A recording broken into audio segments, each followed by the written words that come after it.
ಈಗ ಶಾಲೆ ಯಾವ ರೀತಿ ಇರುತ್ತೆ, ಶಾಲಾ ಕೊಠಡಿ ಯಾವ ರೀತಿ ಇರುತ್ತೆ, ಮತ್ತೆ ಶಾಲಾ ಕೊಠಡಿಯಲ್ಲಿ ಏನೇನು ಸಾಮಗ್ರಿಗಳು ಇರ್ತವೆ ಅನ್ನೋದನ್ನ ನಾವು ಹೋಗಿ ನೈಜವಾಗಿ ಶಾಲೆನ ನೋಡ್ಕೊಂಡು ಬರೋಣ.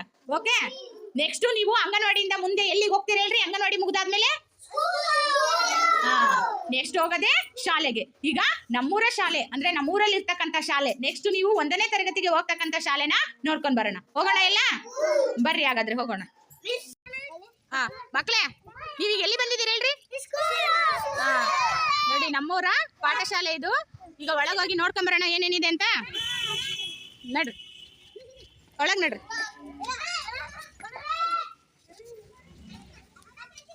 ಮಕ್ಕಳೇ, ನೀವೆಲ್ಲ ಈಗ ಶಾಲಾ ಕೊಠಡಿಗೆ ಬಂದಿದ್ದೀರಾ. ಇದು ನಲಿಕಲಿ ಶಾಲಾ ಕೊಠಡಿ. ನೋಡಿ ಎಷ್ಟು ನೀಟಾಗೆ ಎಲ್ಲ ಅಕ್ಷರಾಭ್ಯಾಸಗಳಿಗೆ ಟೀಚಿಂಗ್ ಇವೆಲ್ಲ ಸಾಮಗ್ರಿಗಳು ಇವು. ಬೋಧನಾ ಉಪಕರಣಗಳು ನೋಡಿ ಯಾವ ರೀತಿ ಗೋಡೆಗೆಲ್ಲ ಎಷ್ಟು ಚೆನ್ನಾಗಿ ಹಾಕಿದ್ದಾರೆ ನೋಡಿ. ಸುತ್ತ ನೋಡಿ ಒಂದ್ಸಾರಿ. ಇದು ಯಾವ ಶಾಲೆ ಹೇಳ್ರಿ? ನಲಿಕಲಿ ಸರ್ಕಾರಿ ಶಾಲೆ. ನೋಡಿ ಮೇಡಮ್.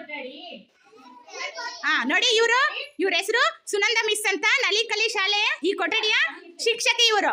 ಎಲ್ಲ ವಿಶ್ ಮಾಡಿ ಮಿಸ್ಗೆ. Good morning miss. ಈಗ ಹೇಳಿ ಮಿಸ್ ಅವ್ರಿಗೆ. ನೋಡಿ, ನಲಿಕಲಿ ತರಗತಿನಲ್ಲಿ ಈಗ ನಿಮಗೆ ಮಕ್ಕಳು ಒಂದು ಹಾಡನ್ನ ಹೇಳ್ಕೊಡ್ತಾರೆ. ನೀವು ಅದೇ ರೀತಿ ಹೇಳ್ಬೇಕು. ಓಕೆ, ಹೇಳ್ಕೊಡ್ರಪ್ಪ. ಚೆನ್ನಾಗಿರೋದನ್ನ ಹೇಳ್ಕೊಡ್ರಿ.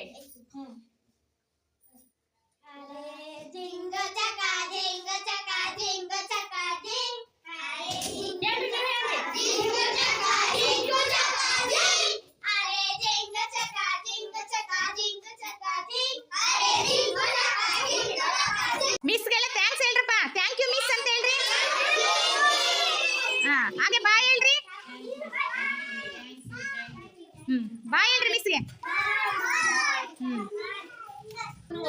ನೋಡಿ ಮಕ್ಳೇ, ಇದು ಇಲ್ಲಿ ನೋಡಿ ಅಕ್ಷರ ದಾಸೋಹ ಕೊಠಡಿ. ಇದು ನೋಡ್ತಾ ಇದ್ದೀರಲ್ಲ? ನೋಡ್ರಿ, ಇವ್ರ ಹೆಸರು ಸಿದ್ದಮ್ಮ. ಅಡಿಗೆ ಮಾಡೋರು ಇವರು. ಪುಷ್ಪಕ್ಕ ಒಂದ್ಸಲ್ಪ ಈ ಕಡೆ ತಿರ್ಗ. ಇವರು ಪುಷ್ಪಮ್ಮ. ಅಲ್ಲೇ ಇರ್ರಿ ತೋರಿಸ್ತೀನಿ. ನೋಡಿ, ಅವರು ಅಡಿಗೆ ಮಾಡ್ತಾ ಇದಾರೆ ಮಕ್ಳಿಗೆಲ್ಲ. ಏನ್ ಸಾಂಬಾರ್ ಅದು? ಬಿಸಿಬೇಳೆ ಬಾತ್ ಇವತ್ತು. ಅಲ್ಲೇ ನಿಂತ್ಕೊಳ್ಳಪ್ಪ. ಅಲ್ಲಿ ದೊಡ್ಡ ಪಾತ್ರೆಗಳು ಅದಾವಲ್ಲ, ಅಲ್ಲೇ ನಿಂತ್ಕೊಳ್ರಿ. ಹಾಗೆ ನೋಡ್ರಿ ಅಷ್ಟೇ. ನೋಡಿ, ದೊಡ್ಡ ಪಾತ್ರೆಗಳಲ್ಲಿ ಶಾಲಾ ಮಕ್ಳಿಗೆ ಅಡಿಗೆ ಮಾಡ್ತಾ ಇದಾರೆ ಇವರು.